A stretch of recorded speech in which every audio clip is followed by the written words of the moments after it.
All right. Hi, everyone. We have John Papernick and Jessica Kinger here, and they're going to be discussing unconventional mothers in contemporary fiction. And you folks can take it away and discuss amongst.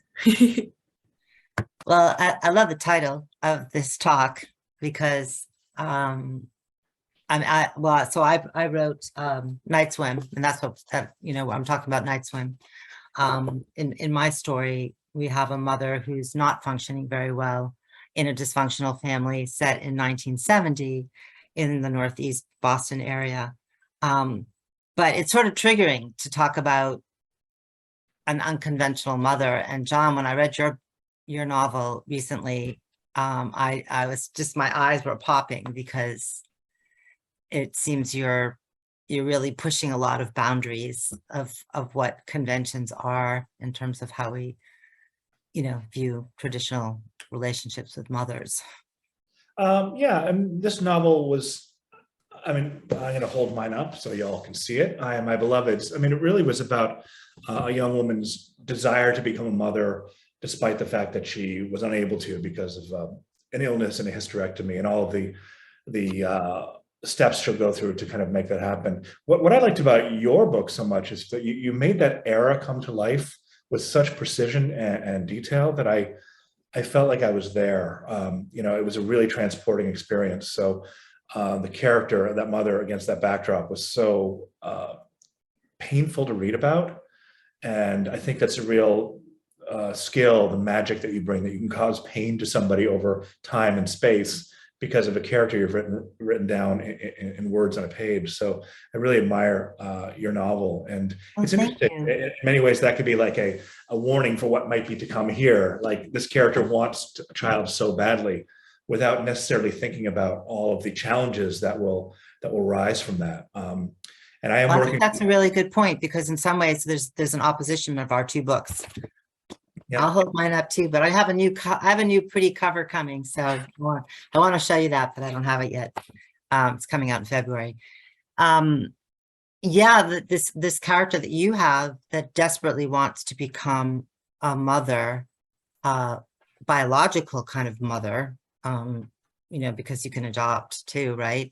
But in my novel Night Swim, there are 4 children, and the mother is she's pretty shut down.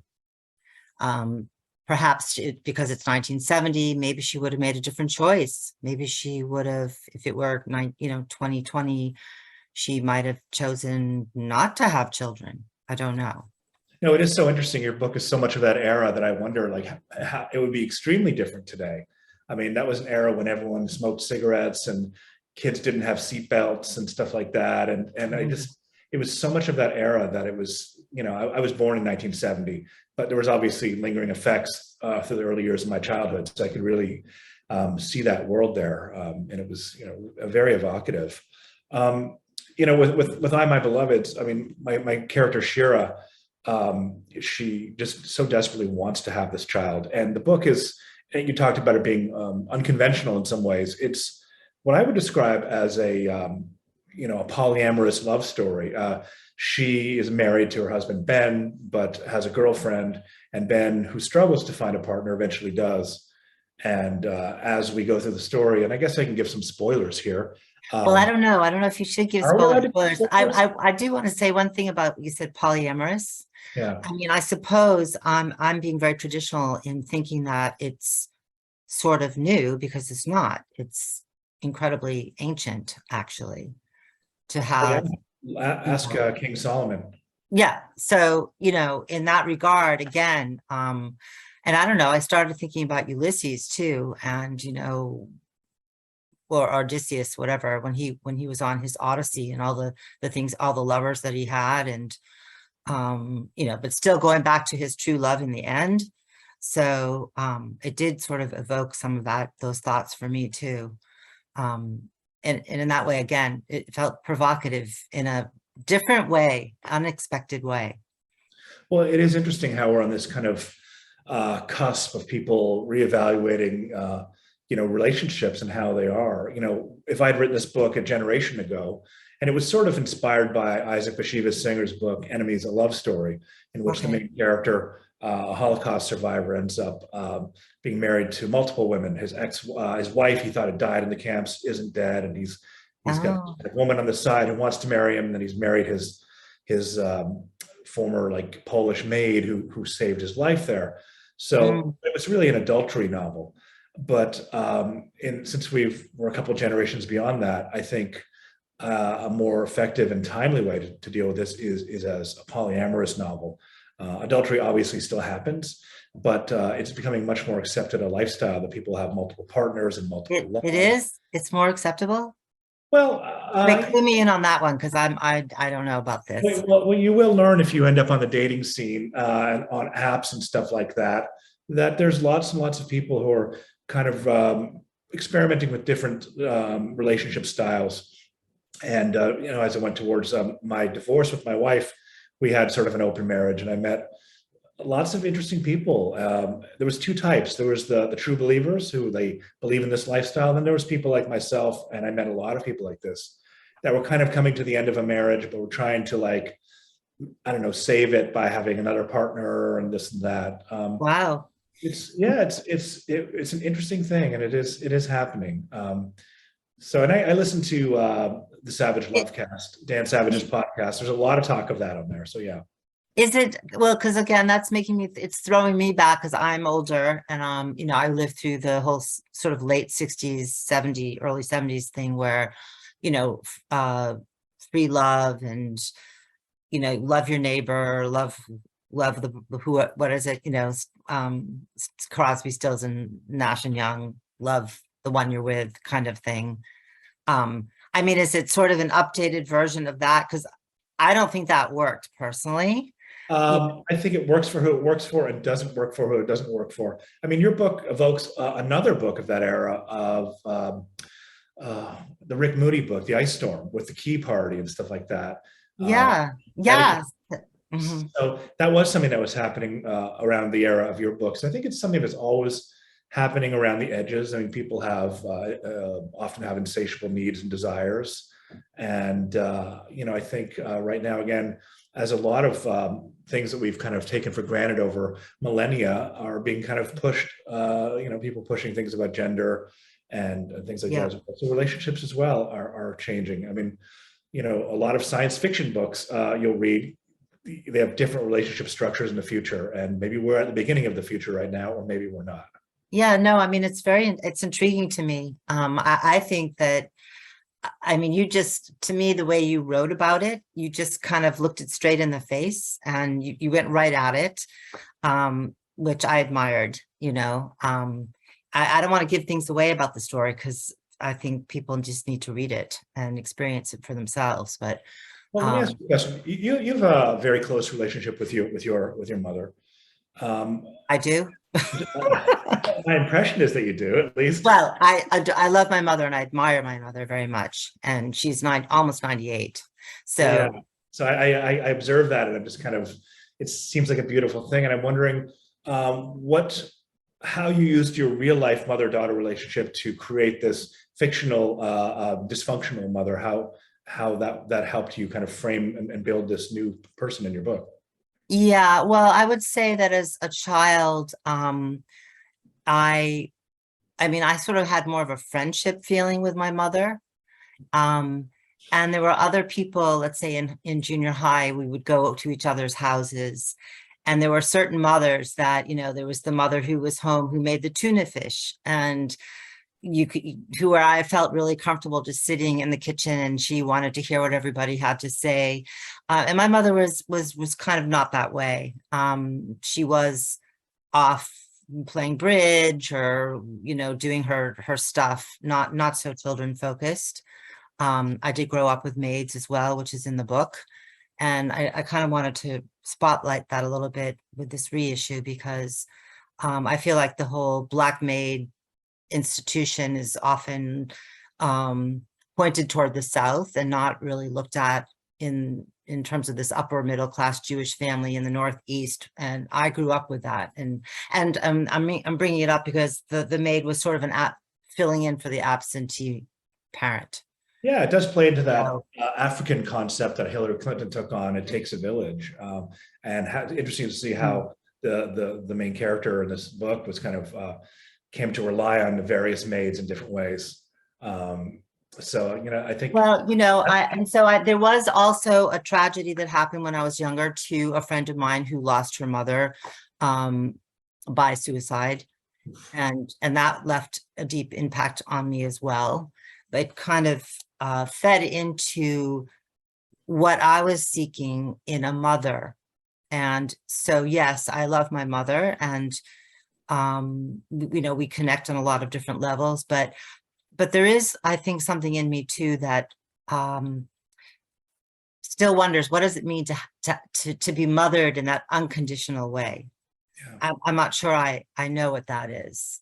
Well, there's that famous poem about how our parents mess us up, and that's happens to all of us. My mother was extremely the main factor in forming my personality and my attachment style. There's basically nothing of my mother in this book, I Am My Beloved's, but there's a lot about the main character, Ben, and his anxious attachment style, which I think comes directly from my upbringing with my mother. Because I really wanted to explore attachment here and have the main character, Ben, be anxiously attached, whereas his wife, Shira, the one who wants to be a mother so badly, she's very kind of securely attached. And then Ben ultimately falls in love with somebody who's more avoidant in that style. So it was a lot more. You really did capture that. You really portrayed that really well, that anxiety. And in the end, Ben still found a spot. He found a vulnerable spot in Shira. Where yeah, I think all of us are can be bound by our attachment styles. I didn't know much about it, so I went and got 2 or 3 self-help books on attachment theory, which really boiled it down instead of reading some kind of drier text that I tried to read. And it's just so interesting. I'd never kind of thought about how we engage with people through these kind of styles that are formed in the first 2, 3, 4, and 5 years of our lives. And I was deeply, I was created in those years, and all of my relationships can be seen through that lens. So I wanted Ben to be working through that, and all of my characters. Well, I guess in Night Swim, I have the advantage of portraying younger children. So Sarah is 15, 16, and her older brother is 17, 18. And then the youngest, Elliot, is about 8, and Robert's 10. So they're in their formative years, and they each have very different coping styles with the dysfunction and the chaos in the family. So that was sort of intriguing and fun, actually, to write, but also intriguing because I have the younger brother, Elliot, who's, very spacey and kind of dreamy with his little toy animals, and uses these little toy inanimate objects as touch points for how he's feeling. And then there's Robert, who gets lost in reading and science fiction and sort of very removed from his emotions. And Peter and Sarah, you find music as an outlet for connecting and communicating. And then all of these things come together when there's a loss in the family and the grieving style as well. So the way you create that scene when the mother doesn't come back to the theater is just utterly devastating. Even though I knew something bad was coming, I was still like, I really felt the pain there. And again, I think that's what you do best in that book, is you have the smallest, finest details to make this world come to life. Like all the pixels are right in place. So you basically you've recreated that year, that era, that city, those characters exactly as you want them to be seen, and they are seen that way. And that's a form of magic that you've oh, thank you. It's interesting when you talk about pain, because there is also some comedic moments in the book. Sort of, there's the father who's not very good at building things, and he kind of tears down a closet in the kitchen, and there these moments of coping. But it's interesting what you said about attachment theory, because and I don't know a lot about it, but what you conveyed, this intense anxiety in your book with these characters, and it just kept flowing back and forth, and you always found another little some other nuance to it. As soon as you sort of resolved one spot, there was something else that popped up. and it started all over again, the pattern. So that was really interesting to me too. Well, that brings me to a kind of a craft-based thing about how I wrote this book. I mean, people often say, do you have it all planned out before, or do you know what you're going to write? And I would say I have a basic premise and I follow it from conflict to conflict. So as you start to wrap up one conflict, a new one begins, and you can kind of carry through a longer work by just following the threads of conflict. Well, I want to say something too about the craft that you just mentioned. You asked, did I have something with my mother? So a lot of times I just take things that are around me. For example, that scene in the conservatory where the mother's driving Sarah and Peter to see her childhood friend perform. And it was very important to her.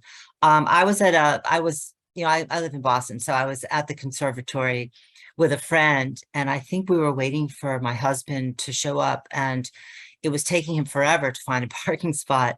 And I did start to get anxious, and I kind of worked myself up. And in the end, I ended up using how I felt. He did find the parking spot. He did show up. Everything was fine with the evening. But I used that moment and those feelings and infused them into the character. No, and I think that's a really interesting statement that could be instructive to a lot of people who are looking to write a book and want to write a book.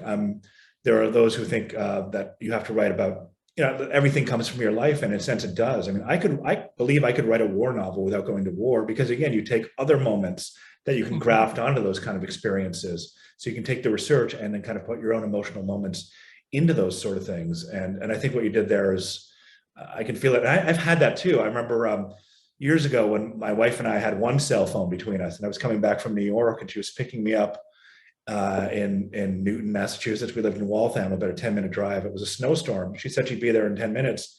And an hour later, I was still standing out there. And I was like, she died, and how am I going to deal with this? Like, she's definitely died. And I was like, okay, she's dead. So let's figure out how to deal with this now. Because it was a short drive, and it took a long time. And the imagination of a novelist. Yeah, no, it was. And again, I think that it plays into attachment theory.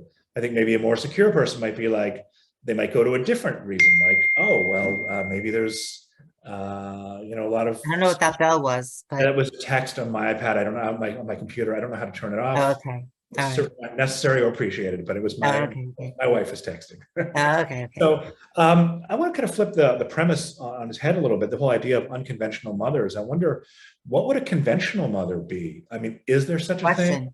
Right. I mean, obviously we can look at, at a certain era, you look at, the Cleavers, and Leave It to Beaver and Mrs. Cleaver. But is there a conventional mother, or are we all, I guess, is there a conventional human being and on the flip side, a conventional mother? Like, what do you think about that? Well, I think you raise a good point too about mentioning even a TV show, because I think, what Fathers Knows Best. I don't know if anybody's heard of that one, but we do grow up reading stories and creating some kind of myth in ourselves, I think, in terms of what we hope to find in a mother or father, parent, family situation, what we think is normal. I think there's always a big wake-up call for probably most people that what they think is normal actually maybe doesn't even exist. Or, that whole thing, the grass is greener on the other side, or that family their house looks so pretty and the grass is cut so nicely and everyone's dressed when they walk out the door. But then you find out, there are disasters that have gone on behind those doors. I know that I'm fascinated by that. So there's a question for you, Jessica. Can you see that, the question? Has your mom read your book? And if so, what was her reaction? Oh, you guys get right to it.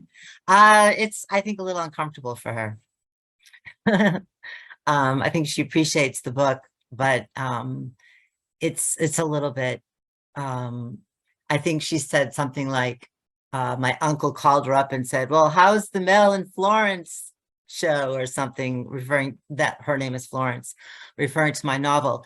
I do find, that my family is always looking to read and find themselves in things that I write. And of course, there are pieces of my family without question, but by the end, I've created a composite, and I have to feel that these characters are very separate from my life ultimately. That is a common issue that we writers have. My father won't read this book. He thinks it's Okay. dirty and he's afraid he's in it somehow. He's not. But I actually just got, my dad's 80 years old. I just got the chance to spend a week in Israel with him. And my mother Oh, passed away like 12 and a half years ago. We talked a lot about my mom. They were divorced when I was about 4, but okay. just kind of learn more details as to what kind of person she was that made her into the person she was. It was such a gift to be able to have that with the maturity I have now, to be able to kind of look back on my mother and how she raised me. And again, she doesn't appear in this book in any of the mother type characters, but again, the fallout from the attachment style that I went through is filtered through the main character. So Yeah. And I would say that the mother in this novel is really not like my mother. I mean, there are aspects, but she was far more practical and just there's a certain passivity, willful passivity almost in Sarah's mother. And she was a very active woman, and she still is at 97 and a half. So yeah, I'm actually working on a sequel to I, My Beloveds right now, in which there are two women mothering the same child on a split schedule. oh, I see. Well, yeah, I see you teed that up in the Yeah, so novel. that's what's happening Okay. here. And I've got a 50-page long Passover Seder scene, which creates all the chaos that will follow. Okay. Again, I'm trying on the premise of following from conflict to conflict and having the characters grow along those lines. Yeah, I have But a Passover scene in Night Swim too. yeah, That's Passover is fun to write about. I think it if you is can write a fun. good Passover scene, you can probably write anything. But So going back to your question about a conventional mother, I mean, yeah, it's a great question, because I think everyone, you line up 10 people and you'll get 10 different answers, and it could be what they hope will be the convention, you know. Um, so, when I was growing up, I mean, my mother will now talk about how she wished she had worked, and she did end up getting a job um while she was married much later, but and she loved working and enjoyed it until probably she wouldn't mind working right now, but um so there were but it also depends on where you're coming from too.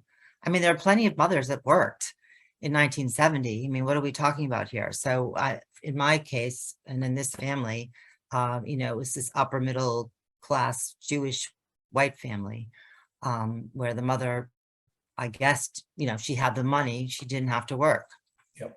but she could have, But you yeah, know. a conventional mother today, do they work? Do they not work? I mean, both can be conventional. Yep, You know, right. my current wife, my wife, not my current wife, but she's my second wife.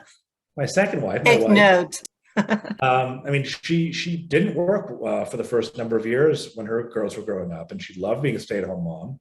And then when she went back to work, she loved that. I think there are many paths now. I think there was a time when women didn't necessarily have the option, and she, chose that option to stay home and be with her kids. And so, is that conventional? Maybe that's unconventional. In this day and age, that she chose to stay home. So, yeah, I think in order to write a compelling fiction, I think everything is unconventional. There's no mean that we're writing to. Everything is how different from the mean, but how much we can see of the world through those differences.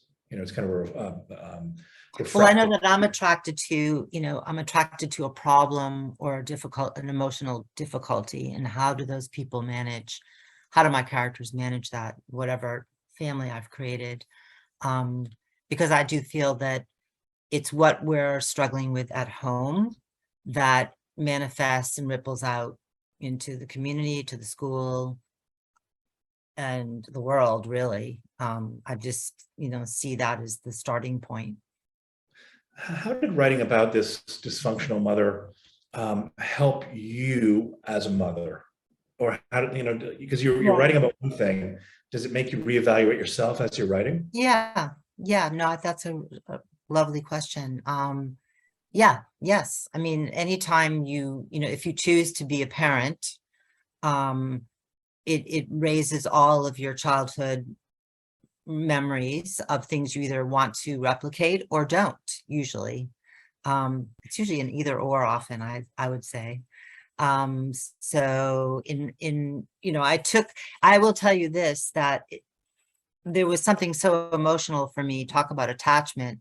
I was so attached to the outcome of what would happen to the mother in Night Swim. That's what took me so long to finally finish the book. I could not decide which direction, what if she was going to survive or not. For some reason, that was I was so attached to that outcome. It's a And relatively brief weird. book. So I'm curious to know how much ended up on the cutting room floor. Did you write hundreds of pages that ended up going away, or did you just sit and marinate on what you were going to write? Like what was your process to get to where? I'm not a hundreds of pages person. I'm always condensing, but I had a bunch of extra scenes for sure. And then really the book sat in a file for maybe several years too. So that I do that. I have a feeling you're a little more, do you do hundreds of pages? Only when I Your don't know what. style seems very sort of, it's sort of a faster, bubbly kind of style. I'm trying to write a fast-paced book because my previous novel before I My Beloveds was a very dark and dark, dense book. So, this is a different type of book for me to write. I don't think hundreds of pages. I mean, I really want to get it right on the first draft, and I can't get the shitty first draft thing totally into my head. Like, Oh goodness. right now I'm writing this shitty first draft, and I think it's pretty good. I mean, our publisher Lou has read 60,000 words, and so far it passes muster. So like, I'm comparing this draft to a published book, and I keep being like, no, it's going to get better as I go over it. So sometimes I hesitate in my writing because it's not as good as I want it to be, even though it doesn't have to be as good as you want it to be at that point. It's just. Oh, that's interesting. Yeah, I don't pressure myself in that way in the first draft. I mean, I try to write something decent, but I know for me, I spend a lot of time in the revision process, which I actually enjoy. Revision is so much fun when you get there. I just can't stand a bad sentence sitting on the page. So yeah, I have to make sure, even in a first draft that may end up like I have written chapters that end up going in the garbage, where I've spent hours laboring over every sentence and syllable. So it's the exact opposite advice as to what Stephen King advises, which is to write the thing, don't even read it at the end of the day, just keep writing through. I can't do that. I can't live with these bad sentences out there. Like, what if I die and someone finds this file of crappy sentences, right? Like, I can't live with that. Oh goodness. That's funny. I suppose I do throw my stuff away eventually. We're getting near the end. I just saw Liz pop up. Did you have any questions for us, Liz? What's going on here? We are definitely near the end, but if anyone that's in the chat right now has any questions, now would be a great time for them to ask them if anyone has any questions for John or Jessica. And also thank you for stopping by. Thanks so much. Yes, definitely. That was a good question. Who the other Rebecca? That was a good one. All right. Do you have any final words you want to say to the rest of the participants? I'm just, thank you for stopping by. Read Night Swim. I hope you enjoy it.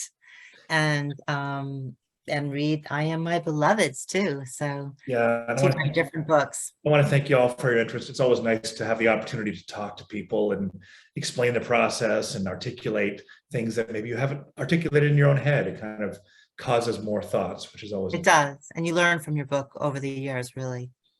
Absolutely. So thanks so much. Yeah, thank you so much.